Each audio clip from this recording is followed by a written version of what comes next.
Oops! Pray muna tayo. In the name of the Father, the Son, the Holy Spirit. Amen.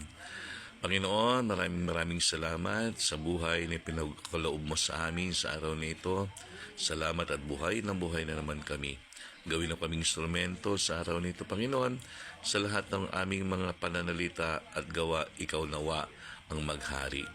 Panginoon, ilayo mo kami sa lahat ng kapahamakan, ilayo sa lahat ng karamdaman, lalong-lalo na mga pamilya namin.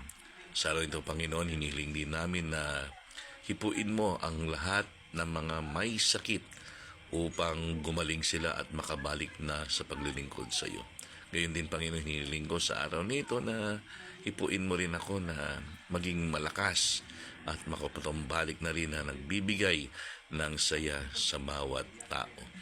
Panginoon, hinihiling ko rin na basbasan mo ang mga kapatid